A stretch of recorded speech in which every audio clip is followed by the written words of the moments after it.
Hello, and welcome to Live Parkinson's, Live an Exceptional Life. I'm your host, Chris Kustanbauter, and I've been living an exceptional life with Parkinson's for the past 14 years. The mission of this podcast is to help people living with Parkinson's live a great quality of life. Now, today's topic is Parkinson's and beyond. Sleep smarter, feel better, live stronger, your guide to restful resilience.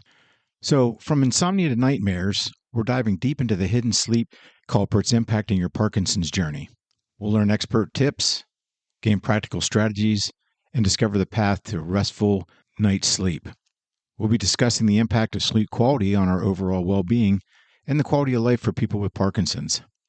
So let's take a look at the 10 diverse sleep issues that we're going to be talking about that people with Parkinson's may experience. We're going to focus on practical solutions for managing these sleep issues and the potential benefits to your quality of life. So, here are the 10 sleep issues we're going to be discussing today. Number 1, sleep fragmentation and early morning waking. Number 2, daytime sleepiness. Number 3, REM sleep behavior disorder, RBD. Number 4 is restless leg syndrome, RLS. Number 5 is nocturia. Number 6 is circadian rhythm disorders. 7 is sleep apnea. 8, nightmares and sleep terrors. Number 9, excessive sweating or night sweats. And number 10, we'll talk about medication side effects. Now, of these 10, I know I have a couple that hit home to me, and I'll talk about that once we dive into the program. But before we do that, I just have a disclaimer I wanted to go over, and that is that this program is for educational purposes only. It is not intended to diagnose or treat Parkinson's disease. Please follow the treatment plan provided by your healthcare professional. The items we're talking about are based on my research and my own personal experiences living with Parkinson's. So, let's focus on helping you get a better night's sleep so you can feel better and live stronger. So let's begin with our first sleep culprit, sleep fragmentation and early morning waking. Now, this is one I'm quite familiar with, this specific sleep issue, because I'm usually out of bed at 3 a.m. every day, which I affectionately call dark 30. But it gives me some quiet time to work on preparing for the podcast and the new YouTube channel that I launched.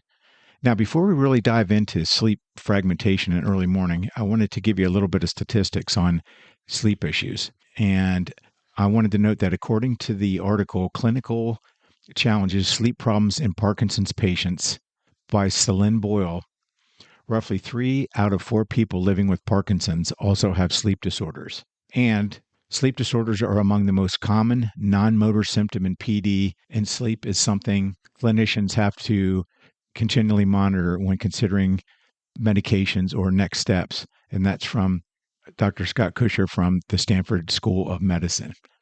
So now let's take a look at number 1, sleep fragmentation and early morning waking.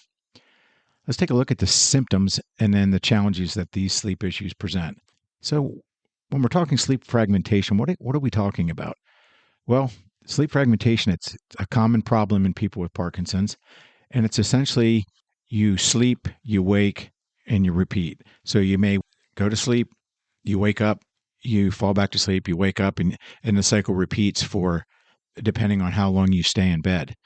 And then for many people, this type of sleep wake cycle happens all night, so the person's not getting enough quality sleep.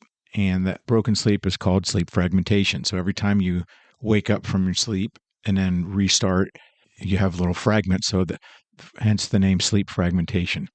Now, sleep fragmentation is one of the recognized sleep issues of excessive daytime sleepiness. It's characterized by repetitive short interruptions to sleep, and symptoms associated with sleep fragmentation include increased objective sleepiness. So this is when it's measured by a sleep test, and it's usually asking people how they feel about how tired they are because they're looking at objective sleepiness. And then the other way is decreased psychomotor performance. Well, that sounds complicated. And what they do is they give you a number of tests involving things like your short-term memory, reaction time, or vigilance, and to see if it causes a depressed mood. So typically when you have sleep fragmentation, you're going to have issues with your short-term memory because you're tired. and also reaction time. They say that people that are sleepy out on the roads are just as dangerous as those that have been drinking and driving.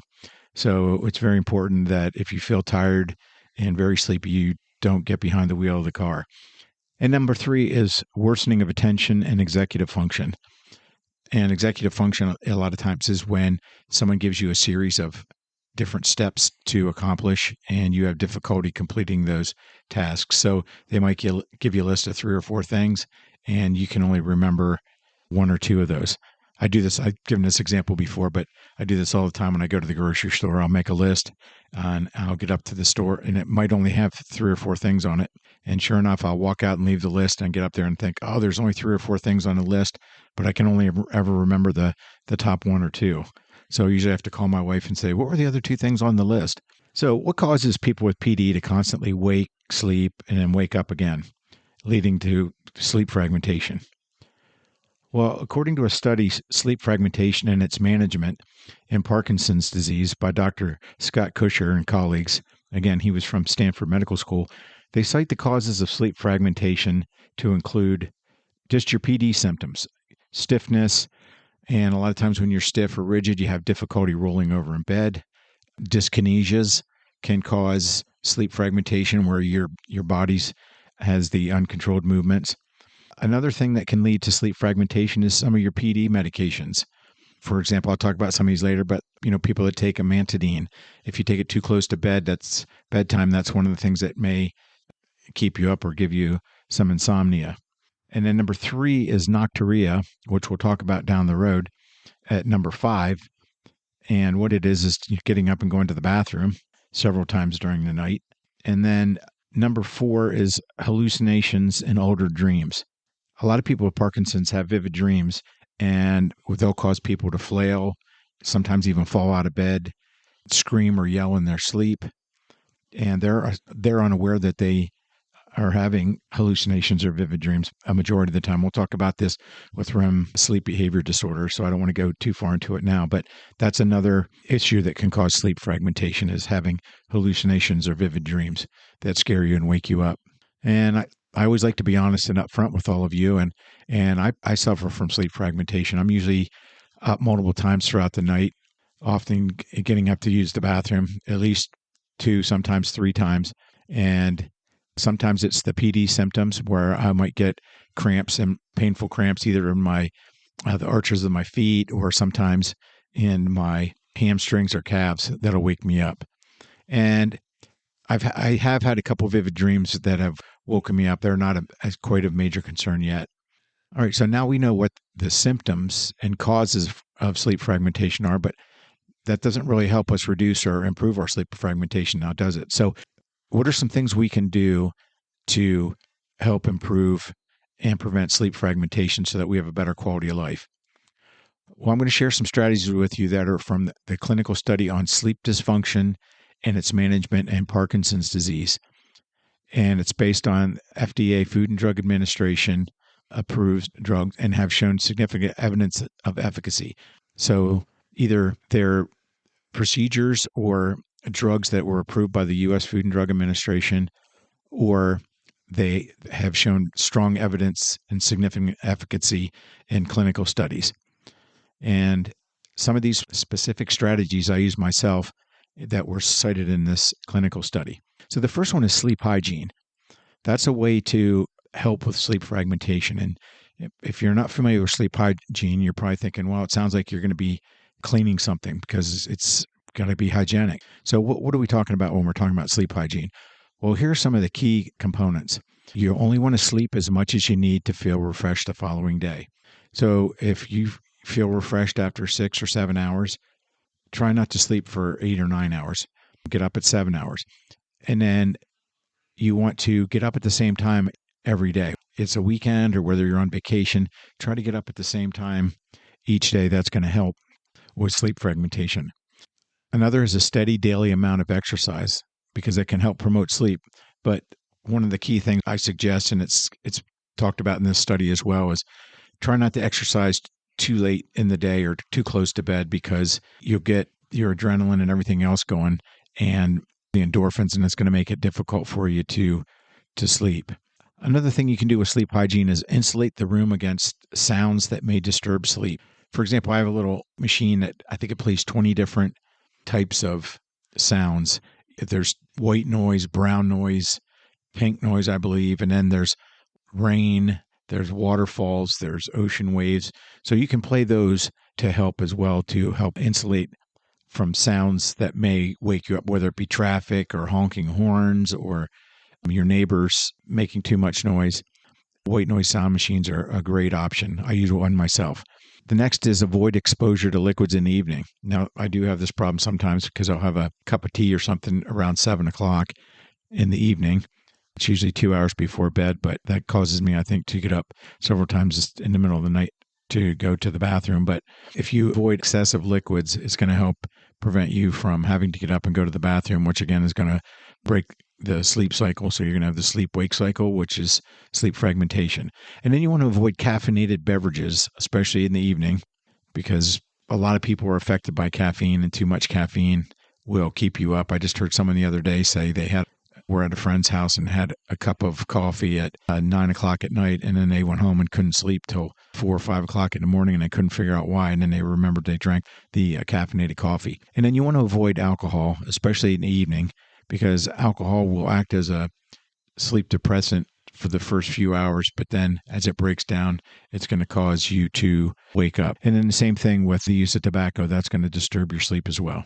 And then how many of you have experienced this where you get in bed and you feel like, oh, I'm really tired, I'm gonna go right to sleep. But then 2 hours later, you're still awake and you're just tossing and turning. And by this time, you're getting angry, you're getting hot and sweaty, and you're getting frustrated because you can't sleep. Don't stay in bed if you feel angry or frustrated. Get up and read a book or do something that doesn't involve bright lights, like watching TV or the computer.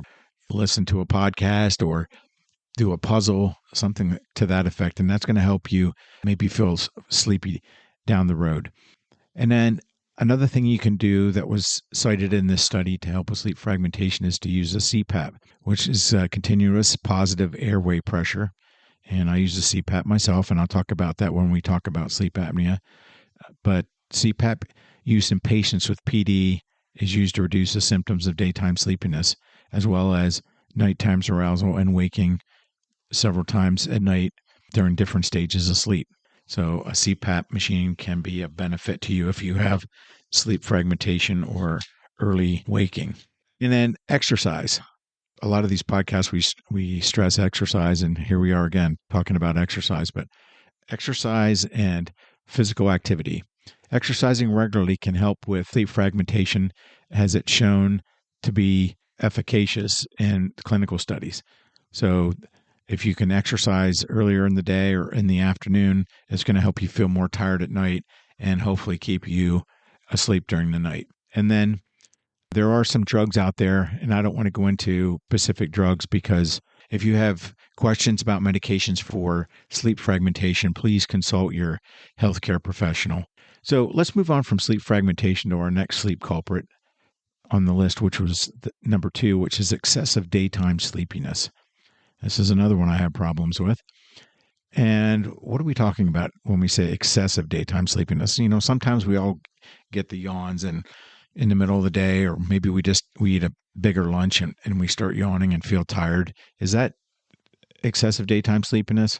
Well, no. Excessive daytime sleepiness, it's a common problem that people with PD have.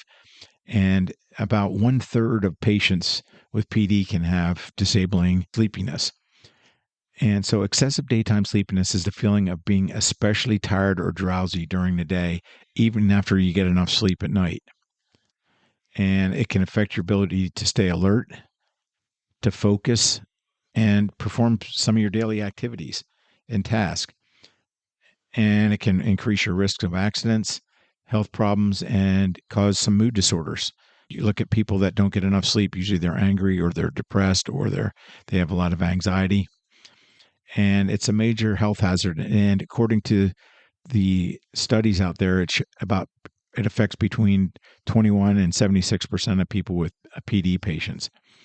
Now, I talked about one of the effects is staying alert and focused. A lot of times I get excessive daytime sleepiness where I'll be sitting at the computer doing something for the podcast or for the new YouTube channel, and I just find myself dozing off, or my head will hit my chin and wake me up.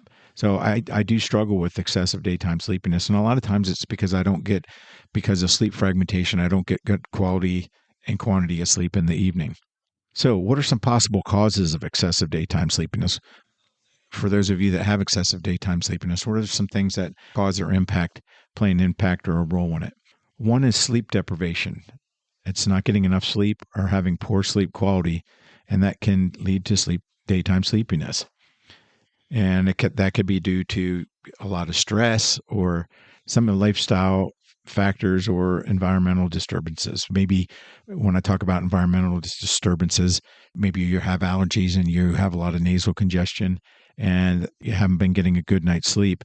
That's going to be a problem. And then with lifestyle factors, we talk about drinking alcohol or nicotine or even too much caffeine before bed. They would fall under the lifestyle factors.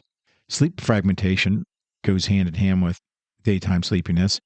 And when you wake up multiple times throughout the night, you're not getting good quality sleep. And like I said, in my case, I'm not getting good quality or quantity of sleep. So that's going to play a role in making me tired. So typically I'll try to, if I have time, to take a 20-minute power nap. And the reason I don't want to take an hour or an hour and a half or 2 hours is because at about 90 minutes, you're going to start to go into REM or rapid eye movement sleep. And if you're into that cycle and you wake up, that's why you tend to feel groggy and look around and maybe you're disoriented. So if you can just take a 15 to 20 minute power nap, a lot of times you'll wake up feeling refreshed.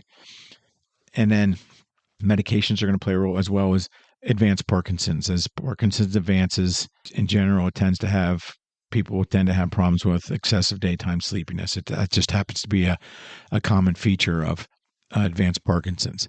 The reason I believe that excessive daytime sleepiness in people with advanced Parkinson's, it's thought to be due to the involvement of the mechanism that keeps you alert, that typically keeps you awake and reduces the levels of some of the neurotransmitters. Like, I'll give you a few: acetylcholine, dopamine would be one, serotonin, and norepinephrine.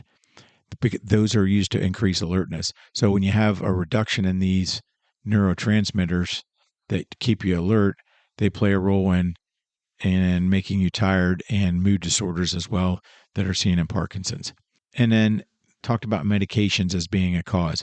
And medications that are used to treat PD may also contribute to excessive daytime sleepiness.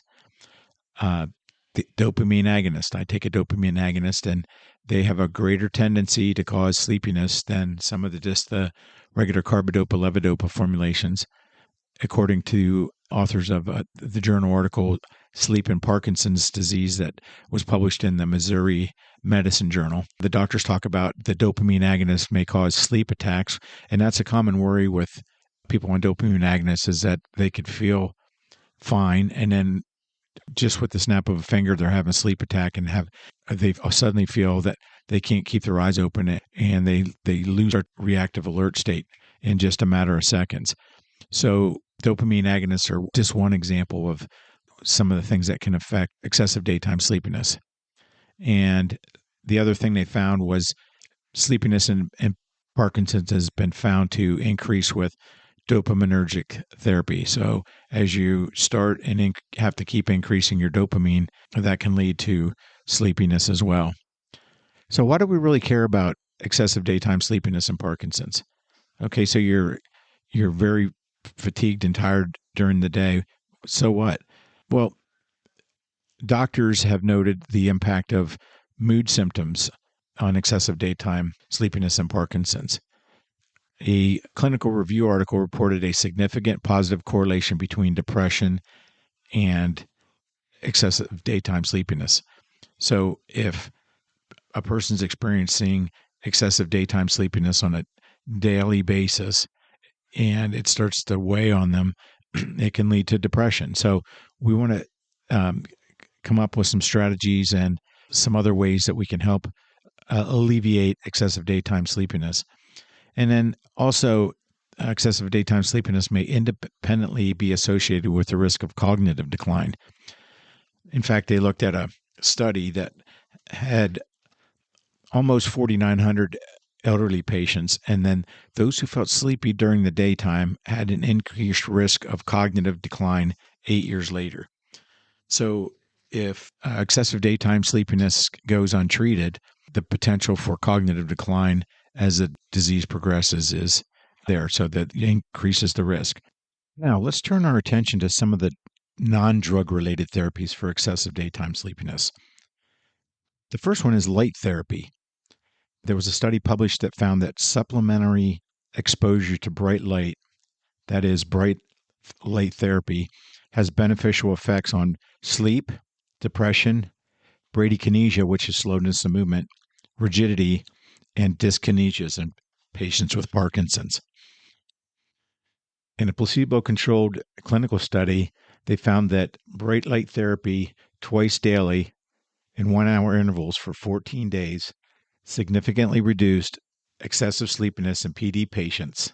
Possible reasons for the effect were that the light therapy improves PD severity, daytime alertness, and nighttime sleep quality, or improves sleep fragmentation by influencing the circadian system and promoting dopamine release.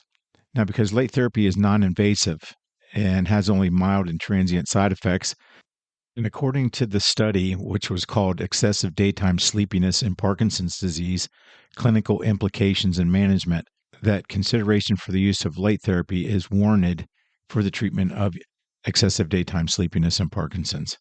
Another non-drug therapy for excessive daytime sleepiness is sleep hygiene. And we discussed that earlier, and that's shown efficacy in helping people with excessive daytime sleepiness. Another non-invasive drug therapy is the CPAP machine, and that's been shown to have significant evidence of efficacy in helping to treat excessive daytime sleepiness by helping people get better sleep quality during the night. And then finally, you might have heard this one before, physical activity. That's right. Physical activity has also been shown to have efficacy in helping to treat excessive daytime sleepiness. And again, remember, it's key not to exercise too close to bed because that'll disrupt your sleep in the evening. All right, now that we've talked about excessive daytime sleepiness, let's move on to number 3 on our sleep issues list and its impact on Parkinson's. The next issue I want to talk about is REM sleep behavior disorder. Now, what is REM sleep behavior disorder? Well, according to the Cleveland Clinic, they define REM sleep behavior disorder as a disorder in which you are physically and or vocally acting out your dreams while you're in the rapid eye movement stage of sleep, so that you're really unaware of your actions while you're asleep. So you might be sleeping and flailing your arms and legs because you're dreaming about something, or you're yelling out loud. And REM sleep is when you tend to have vivid dreams. And according to the Cleveland Clinic, you have several REM cycles per night. And the first REM, or rapid eye movement cycle, begins about 90 minutes after you go to sleep and lasts about 10 minutes. And then each additional rapid eye movement cycle that follows that is going to get longer and longer. So it's during this REM sleep is when you tend to have these vivid dreams that you act out in your sleep. Now, in the Cleveland Clinic article, they noted that RBD is strongly associated with certain neurodegenerative disorders. They said about 90% of people who have isolated idiopathic, so there's no known cause, RBD will have Parkinson's disease or Lewy body dementia within 14 years of diagnosis. I do have a couple stories of vivid dreams. I think I've told the one in the past, so I'll tell you a new story. And this happened maybe 2 or 3 months ago. After I had fallen asleep and was asleep for a while, all of a sudden I had this real vivid dream. This beautiful landscape, beautiful colors, everything was so vibrant. It was just amazing. And I was just in awe of how beautiful everything looked. And then all of a sudden, the landscape started to turn slowly, and then it started to pick up speed. And then next thing you know, in the blink of an eye, it was gone. And I was in total darkness. Everything was black. I couldn't see anything. I couldn't see my hands. And I just felt like I was floating in this black void. And I couldn't move anything either. So the only thing I could do was yell and scream for help. And my wife said that I woke her up because I was calling out, I need help. So that would be an example of where I would have a vivid dream, probably during the REM phase of sleep. So I wanted to share that story with you just to kind of give you a little flavor for what we're talking about here. Now, what are some of the symptoms and causes of REM sleep behavior disorder? Well, the symptoms include, but they can vary in severity as well. A person with RBD, which is the REM sleep behavior disorder, looks as if they're acting out a bad dream. So they might have mild muscle twitches on their arms and legs. They might talk, shout, or scream, often using vulgar languages. They might kick, grab, or punch in the air at their bed partner. Or some people actually jump or even fall out of bed. Now, about 8 in 10 people with RBD experience sleep-related injuries. So a person can experience a single episode, multiple episodes of RBD during the night. Now, some people experience RBD episodes every time they sleep, and then some just experience them once in a while. And then symptoms tend to be more severe or violent if you're having nightmares. So how do they treat sleep behavior disorder? Well, the main goal is to provide a safe sleeping place for both you and your sleeping partner. That's the key. They don't want people to injure themselves or their partner. But the Cleveland Clinic articles cited several safety measures for RBD to help create a safe sleeping environment. And they included, make sure you remove sharp items, glass, or heavy objects away from the bed. They also said another thing you can do is place pillows between you and the headboard or the nightstand so that you're not hitting your head or banging your head on the headboard. And then you can place foam or an air mattress or on the floor next to the bed. That's in case you fall out of bed if you're using as one of the possible side effects. Another is times they might recommend sleeping in a sleeping bag. That way it's harder for your arms and legs to flail around while you're sleeping. And then for severe cases, there's recommendations that your partner may want to sleep alone in a different room just for their own safety and protection. They also talk about avoiding drinking alcohol, as alcohol can trigger an RBD episode and make the condition worse. Currently, there are not any U.S. FDA-approved medications specifically for REM sleep behavior disorder, but check with your healthcare professional because some medications may be able to help reduce some of the symptoms. So if you're experiencing RBD, make sure you talk to your healthcare professional. All right, let's move on to our next sleep thief, restless leg syndrome. Now, how many of you may have experienced restless leg syndrome? There for a while, they were advertising commercials for it all the time on TV. I was doing some research and found an article from the Mayo Clinic on restless leg syndrome. And they say that restless leg syndrome is a condition that causes a very strong urge to move the legs. And it's usually caused by an uncomfortable feeling in your legs. So how do you know if you have restless legs? Well, symptoms include you may have uncomfortable sensations that begin while you're resting. Typically begins after you're lying down or if you're sitting for an extended period of time. So if you're sitting in a car or if you're in an airplane or when you're sleeping, you just have this uncomfortable sensation in the legs while you're resting. And then the only relief you feel like you can get is moving your legs. So the symptoms of RLS lessen with movement. So if you're stretching, jiggling the legs, pacing or walking, that may help to improve some of the symptoms. And then typically, most people report that restless leg syndrome, the worsening of the symptoms is in the evening. And most of the time they occur mainly at night. Another symptom is night leg twitching. And RLS is associated with another more common condition called periodic limb movement of the sleep.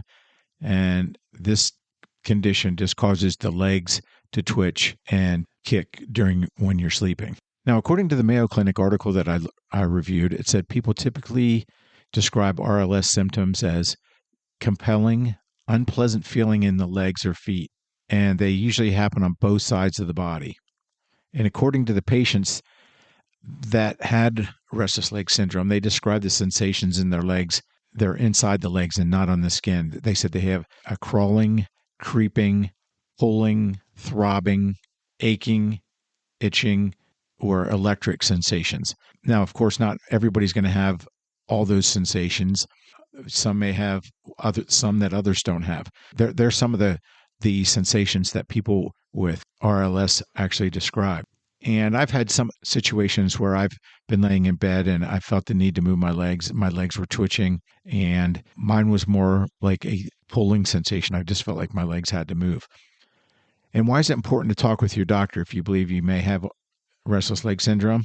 Well, restless leg syndrome is going to interfere with your sleep, which could lead to excessive daytime drowsiness or just daytime drowsiness, and it's going to have a big impact on the quality of your life. If you're not sleeping because of restless leg syndrome, then it's going to affect the next day and then the day after that. So it's going to have an impact on your quality of life. So if you're experiencing restless leg syndrome symptoms, please consult your healthcare professional. Now, how do they treat or manage the symptoms of RLS? Well, I found an article by Johns Hopkins Medicine, and they say that a healthcare provider will consider some of the following things. They'll look at your age, your overall health, and some other factors before advising treatment. And they may also treat underlying conditions that affect RLS, such as iron deficiency, maybe one of the causes. And treatment option includes, again, we go back to the sleep hygiene. So following good sleep habits and hygiene, giving up caffeine and alcohol and tobacco, as they may make symptoms worse. So if you notice, there's been a consistent thread through a lot of these sleep issues that caffeine, alcohol, and tobacco usually can make your symptoms worse. And then regular moderate exercise.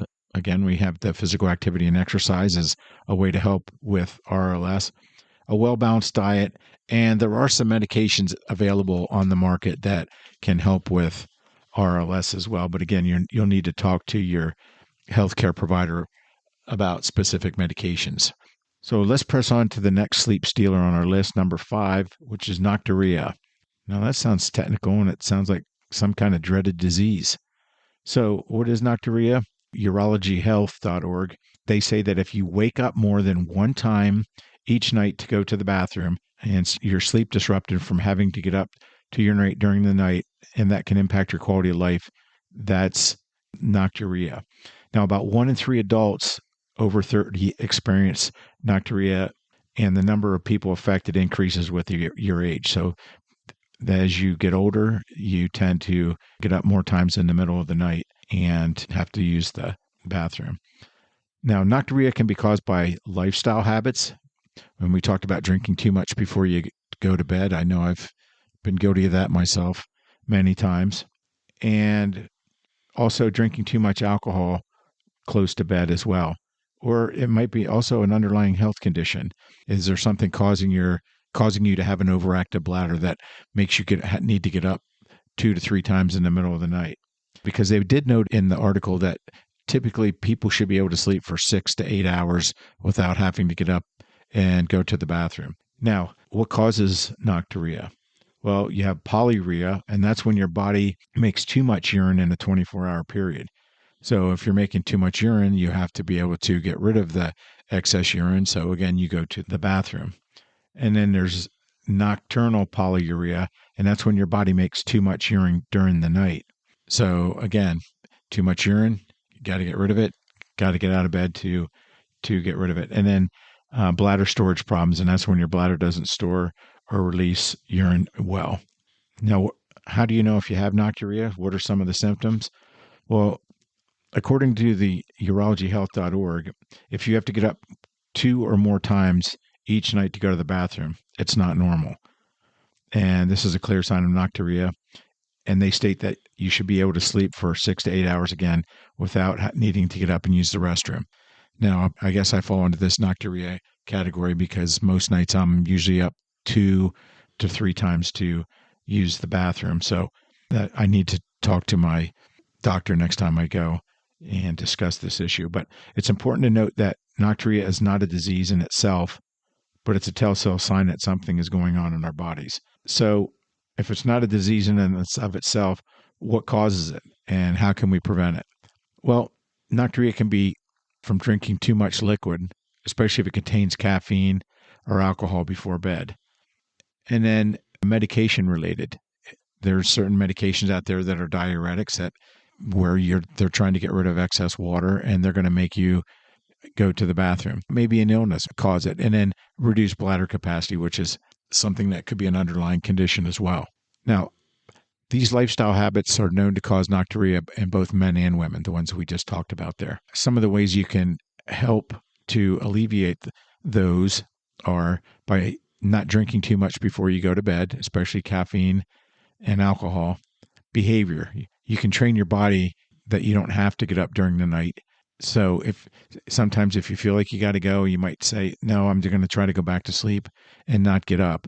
And hopefully you do that a number of times. You begin to train your body that even though you feel like you need to get up during the night, you don't have to get up and go. And then medicines, and I talked about diuretics that help remove water. If you're taking those, make sure that you don't take them too close to talk to your doctor about making sure you don't take them too close to bedtime so that they're making you get up and use the restroom. And then sleep disorders like insomnia or sleep apnea a lot of times will cause you to wake up and have to use the bathroom as well.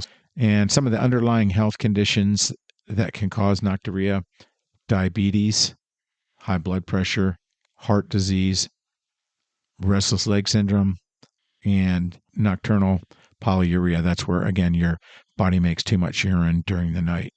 All right, so let's imagine that you have nocturia. And so how do you get a better night's sleep? Well, the first thing you can do is restrict your fluid intake at night. So make sure you drink plenty of fluids during the day, but try to limit the amount of fluids 2 to 3 hours before you go to bed. And stay away from, again, to limit alcohol and caffeine, especially tea and coffee as well, because those contain caffeine. Manage use of diuretics. If you take one, try not to take one 5 or 6 hours before bed. And then elevate your legs or use a compression socks.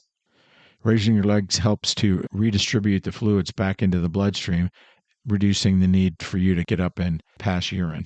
And then finally, enjoy afternoon naps. When you don't sleep well at night, a nap can do wonders for you during the day. Naps can also help liquids to be absorbed into your bloodstream. So if you're getting up in the middle of the night, you're probably going to go to the bathroom several times. You're probably going to be tired, and a nap will do great wonders for you. Next up on our chart toppers, and coming in at number 6 for sleep deprivers, is circadian rhythm disorder. No, we're not talking about the big insects with the orange eyes that emerge every 17 years and are a nuisance. Those are cicada. We're talking about circadian rhythm disorders. So what are they? They involve either difficulty falling asleep, waking up during the sleep cycle, or waking up too early and find yourself being unable to fall back to sleep. That's according to the Cleveland Clinic article. Now, circadian rhythm disorders are really a group of sleep disorders that, according to the Cleveland Clinic, all share common features of a disruption in the timing of your sleep. Now, you've probably heard this before, but people say, well, your circadian rhythm's messed up. Your circadian rhythm is your body's 24-hour internal clock, and it's that internal clock that helps control your sleep and wake cycle. So your circadian rhythm is actually set by the visual cue of light. And there are several things that with light that can affect your circadian rhythm. The first is the brightness of the light, and then the type of light. Is it sunlight, fluorescent light, LED lights, or incandescent lights? The amount of time you're exposed to the light, and when you were exposed, and the particular time you've been exposed to the light. One of the things that they'll tell you, I went to see a sleep specialist, and one of the things that she told me was try not to use electronic devices that emit blue lights like your computers, your tablets, or your phone at least an hour before bed, or preferably longer, because the light helps stimulate your body to say, oh, it's not time to go to bed yet. So light's going to have a big effect on your circadian rhythm. And some of the most common types of circadian rhythm disorders are, one is called the sleep phase disorder. And with this type of sleep disorder, you go to sleep and then you wake up more than 2 hours later than what is typically considered a normal sleep-wake cycle. So let's give you an example. Let's say you're a night owl, or you're burning the midnight oil. They may not fall asleep, let's say, till 2 o'clock in the morning or sometimes later. But then instead of getting up at, if you go to sleep at 2, instead of getting up at 9 or 10, you sleep till 3 o'clock the next afternoon. That would be an example of delayed sleep where you're waking up 2 hours later more than what is typically considered a normal sleep cycle. And then what are some of the common features? You're most alert and productive and creative at late at night. So if you're a night owl, I think that probably hits home. Also, you're sleepy during the day if forced to get up early.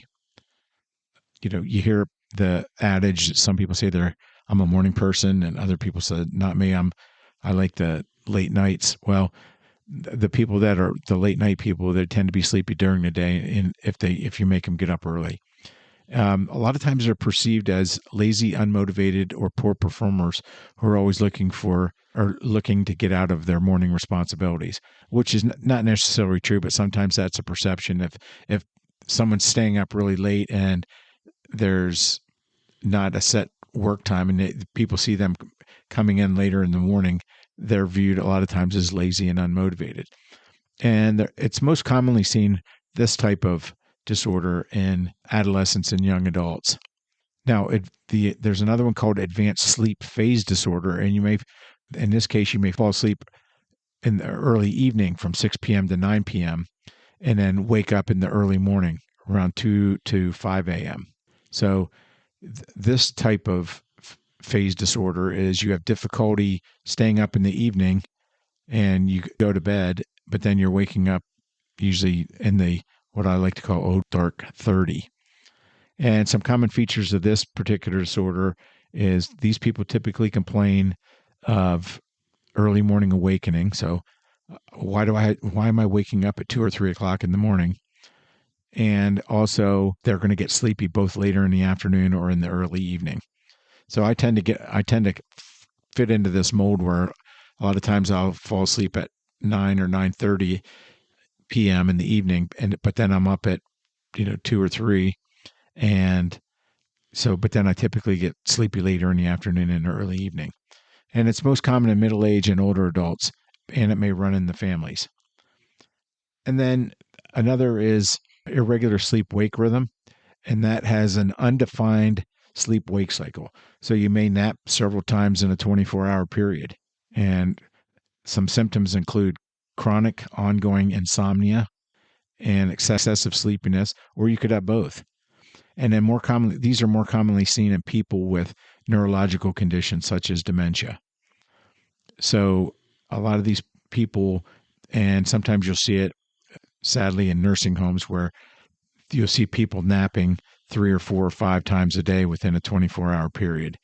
And they would a lot of times fit into this irregular sleep wake rhythm cycle. So the other ones are more related to either adolescents or people that are blind, so I won't touch on those. So how do they treat circadian rhythm disorders? Well, one of the first things you can do is make some lifestyle changes and go through some behavior therapy. And what that does is it encourages you to change and improve your sleep and develop good sleep habits. And then set regular sleep and wake times. So if you get up at 7 o'clock in the morning every day, even if you go on vacation or on the weekends, make sure you try to get up around 7 o'clock because that's going to help keep your circadian rhythm set. Avoid taking naps, and then also you can do a regular exercise routine. If you're not tired, some people will just say, well, I'm tired, I'm yawning, so I need to take a nap. If you really don't feel overly sleepy, then try to avoid naps if possible. And again, we talked about the regular exercise routine. And here we go again with the common thread is avoiding caffeine, alcohol, and nicotine because they're stimulating activities as well and can ruin your bedtime. Bright light therapy, you can use it to advance or delay the sleep. And this requires you to go see a sleep specialist.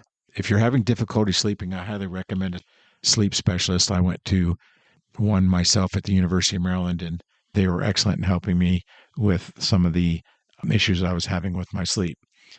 And what the bright light therapy does is it's going to reset your circadian clock more in sync with the Earth's daylight cycle. And then there are some medications that you may see out there. Some people take melatonin, and there's also some prescription medications out there as well. So that wraps up our discussion for circadian rhythm disorders.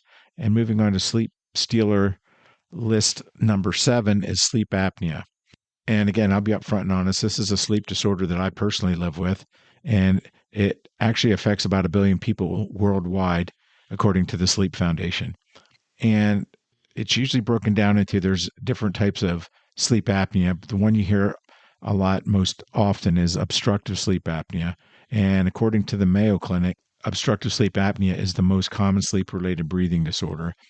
And what's interesting is 40% of people with Parkinson's report having sleep apnea. Now, people who have obstructive sleep apnea stop and start breathing during the time they're asleep. You may have friends or relatives where you've actually seen or heard them stop breathing, and you're thinking, "Oh my gosh, are they going to start breathing again?" And then their breathing will kick in again, and then a little bit later, it sounds like they're holding their breath, and then it'll kick in again. So that's usually a sign of obstructive sleep apnea. And again, there's several types of sleep apnea. We'll talk about the first one, which was the most common, and that's obstructive sleep apnea. And that occurs when your throat muscles relax and cause a blockage in the airway. And it can happen repeatedly on or off numerous times when the person is sleeping. One of the key signs of obstructive sleep apnea is snoring. And so what are the symptoms of sleep apnea, and how might you know if you or a loved one has it?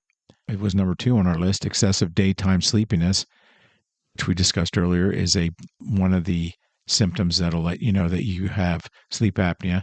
Loud snoring. Observed episodes of stop breathing during sleep.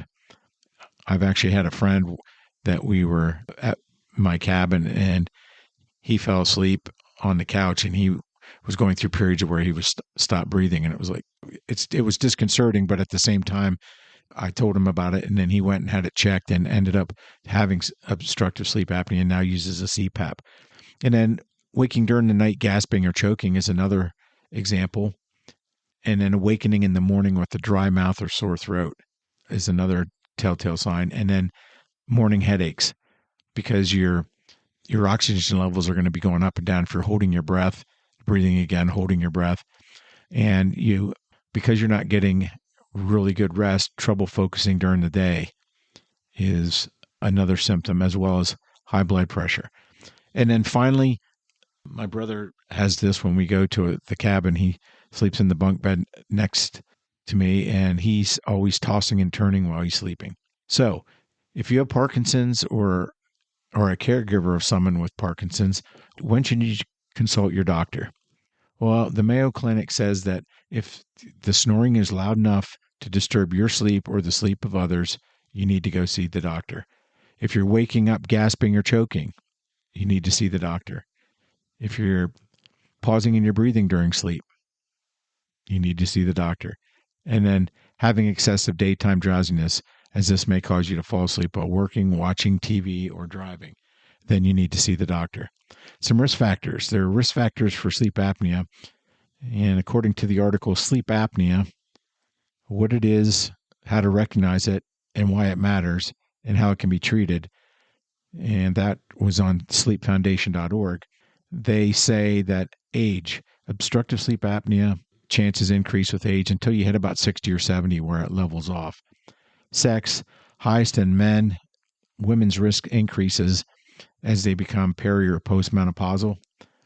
BMI, your body mass index, and the likelihood of sleep apnea increases with the person's BMI, and which is a measure of your body fat, and it's based on your height and weight. So the higher the BMI, the greater the potential for you to have obstructive sleep apnea. Neck size. If your neck size is larger than 17 inches, that's also a risk factor. Cigarette smoking.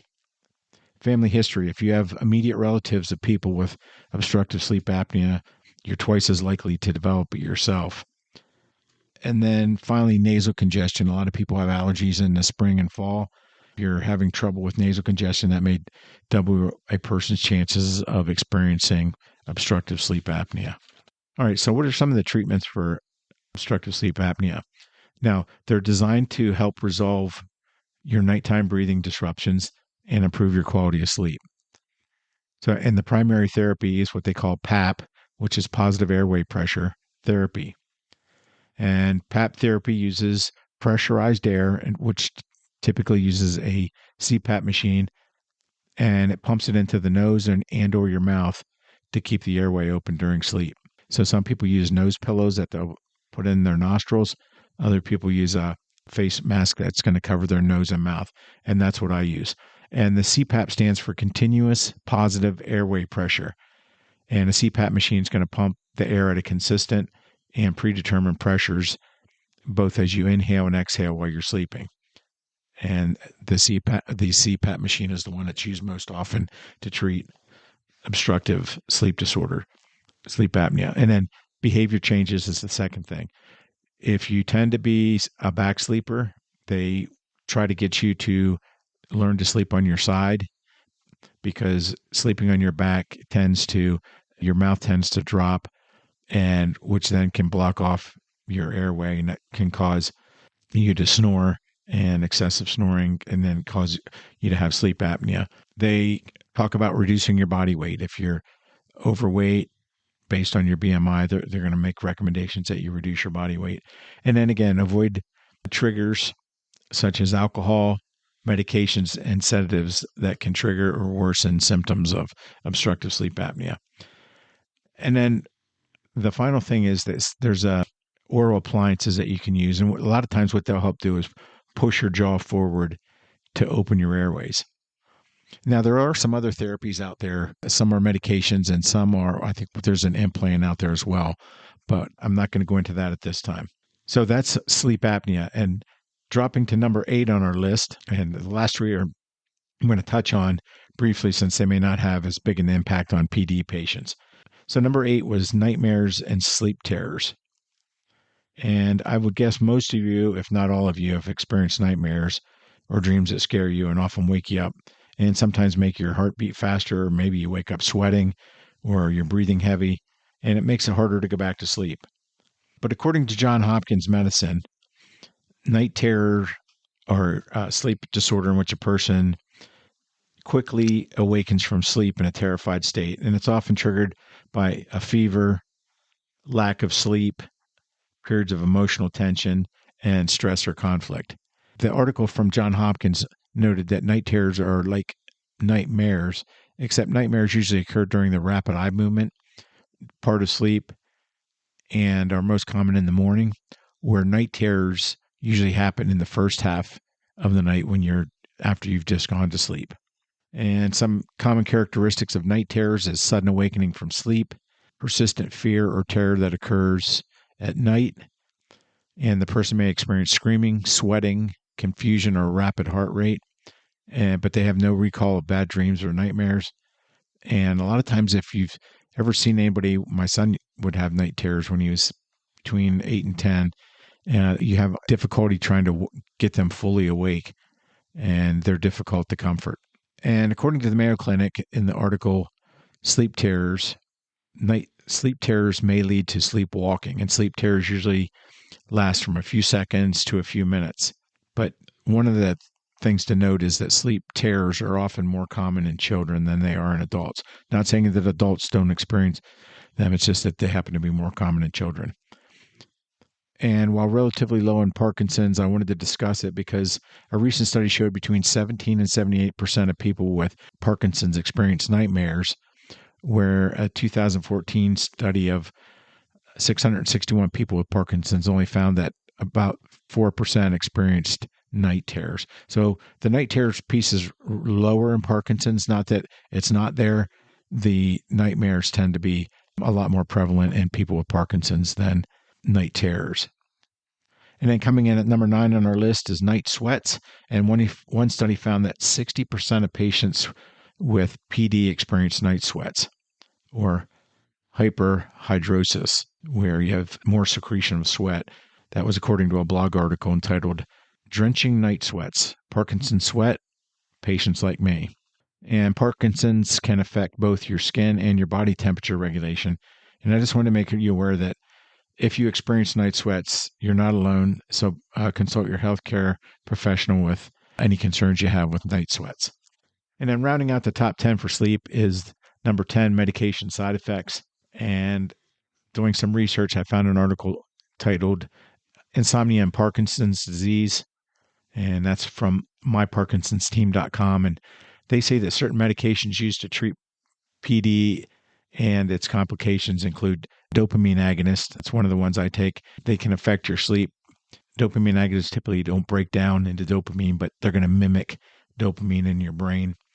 And then selective serotonin reuptake inhibitors, often called SSIs, and they're often used to treat anxiety and depression. They can cause insomnias as well. And according to the Michael J. Fox Foundation, another PD drug, amantadine, taken too close to bed may lead to insomnia. So amantadine is often an additional drug that they'll add on to help with some of your symptoms. And so it's important that you speak with your healthcare professional regarding any of these sleep issues that you may be having, and so that they can help you overcome them with either medication or lifestyle changes or behavior therapy, or to understand if some of these sleep issues are medication related. So if you're having trouble sleeping, is it due to some of the medications? Now, another thing you might want to ask is, if you're really concerned about your sleep, is that ask your doctor to send you or refer you to a sleep specialist, because that's their primary focus and they do a great job. I can't say more nice things about the sleep specialist that I went to at the University of Maryland. All right, so let's summarize the 10 sleep disorders that we talked about. We talked about sleep fragmentation and early morning waking. That's where you wake up, fall asleep, wake up, fall asleep, and that's going to cause you to be tired throughout the day. Number 2 is excessive daytime sleepiness, and we talked about its damaging effects. Number 3 was REM sleep disorder, behavior disorder, and that's where you're acting out your dreams. We talked about restless leg syndrome, nocturia, where you're getting up 2 or more times in the middle of the night to go to the bathroom. We talked about circadian rhythm disorder and how your circadian rhythm, and a lot of times in Parkinson's, your circadian, as the disease progresses, it can affect your circadian rhythm. And that's why you tend to wake up maybe more during the nighttime, and then you're tired and maybe have to take some naps during the day. Then we talked about obstructive sleep apnea and using a CPAP machine to help you overcome some of the symptoms of sleep apnea and prevent the starting and stopping of breathing during the night. And we talked about nightmares and sleep terrors, excessive sweating and night sweats. And then we talked real briefly about medication side effects. And again, I didn't want to spend a lot of time on the last 3 because they're not necessarily, people that with Parkinson's aren't going to necessarily have as much experience with these. So to tie this all together, please consult your healthcare professional if you feel like you may have any of the sleep disorders that we talked about. They may send you to a sleep specialist, which I highly recommend for evaluation, and they're trained and they can help reduce some of the symptoms and help you get a better night's sleep. So I'd like to thank you for listening to this longer podcast and for continuing to listen to the podcast I've already done. I really appreciate you taking the time to be part of this group, and I'd love if you would share your success stories or anything with me. I'd be happy to address any questions or comments that you have. And I just started a new YouTube channel. It's called Parkinson's Live an Exceptional Life, and it's Tremors to Triumph. And what I'm trying to do there is the same as here, help as many people with Parkinson's as possible, and also build a community of Parkinson's warriors so that we can all learn from each other and build on our shared experiences and success stories. So if you would, please visit me on YouTube and subscribe to the channel. And also, if you could subscribe to the podcast, that would be great as well. Because what we'd really like to do is have the biggest group of Parkinson's warriors that we can get to make everyone's quality of life exceptional by learning from each other. Thank you for listening, and I look forward to seeing you on future podcasts.